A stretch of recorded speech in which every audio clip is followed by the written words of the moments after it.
लखनऊ के गोमती नगर में हुए दिल दहला देने वाले दिव्या मिश्रा हत्याकांड ने पूरे शहर को सन्न कर दिया है और इस खौफनाक वारदात के बाद मृतका की बहन व मशहूर पत्रकार प्रज्ञा मिश्रा ने एक बेहद भावुक पोस्ट के जरिए कई दर्दनाक सच्चाइयां उजागर की हैं। उन्होंने अपने पोस्ट में बताया कि दिव्या का शव अब भी पोस्टमार्टम हाउस के फ्रीजर में है, लेकिन उन्होंने अपनी बुजुर्ग मां को यह कड़वा सच नहीं बताया है और उन्हें यही कहकर सुलाया है कि बेटी की हालत अब भी नाजुक है। अपनी बहन के दर्द को बयां करते हुए उन्होंने लिखा कि दिव्या का पति मानस बात बात पर क्रूरता की सारी हदें पार कर देता था। आलम यह था कि अगर ऑनलाइन मंगाए गए ग्रोसरी में टमाटर भी खराब निकल जाते तो वो दिव्या को बुरी तरह पीटता था। पोस्ट में यह भी दावा किया गया है कि मानस और उसकी बहन ने मिलकर अपनी ही बीमार मां को इतना पीटा था कि उनकी जान चली गई थी और शादी की पहली ही रात उसने दिव्या के साथ आधा खर्च उठाने की शर्त भी रख दी थी। इस भारी मानसिक प्रताड़ना और गहरे तनाव के बीच कुछ समय पहले ही दिव्या मिश्रा का एक भयंकर एक्सीडेंट हो गया था,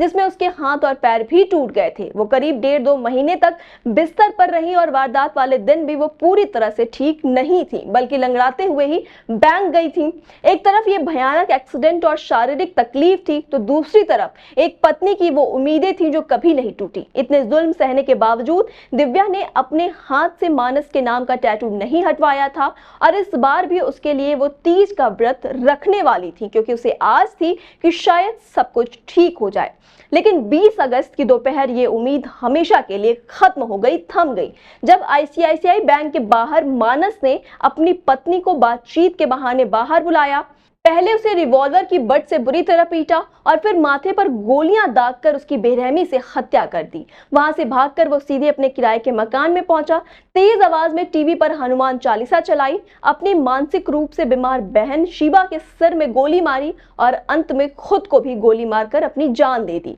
अगर हम इस सवाल की तरफ जाएं कि आखिर 9 साल पुरानी लव मैरिज का ऐसा खौफनाक अंत क्यों हुआ, तो इसके पीछे की मुख्य वजह उनका टूटता हुआ रिश्ता और तलाक का विवाद सामने आता है। दरअसल मानस के क्रूर व्यवहार और उसकी बीमार बहन को साथ रखने को लेकर हुए विवाद के चलते दिव्या पिछले 1 साल से मायके में रह रही थी। बताया जा रहा है कि 18 अगस्त को फैमिली कोर्ट में तलाक की सुनवाई के दौरान जब दिव्या ने कथित तौर पर 1.5 करोड़ रुपए की एलिमनी मांगी तो मानस तनाव में आ गया और उसने आत्महत्या से पहले व्हाट्सएप स्टेटस लगाकर अपनी पत्नी पर धोखे का आरोप मढ़ दिया, जिसे मृतका के परिवार वाले सिरे से खारिज कर रहे हैं, क्योंकि दिव्या ने अलग होने के बाद अपने हिस्से का आधा खर्च देना बंद कर दिया था, जिसे मानस धोखा मान रहा था। पत्रकार बहन ने अपनी पोस्ट के जरिए पुलिस जांच पर भी सवाल उठाए हैं कि जिसे कार चलाने तक नहीं आती थी और जो ऑटो से हत्या करने आया था, उसके पास 3 रिवॉल्वर कहां से आई और क्या इस साजिश में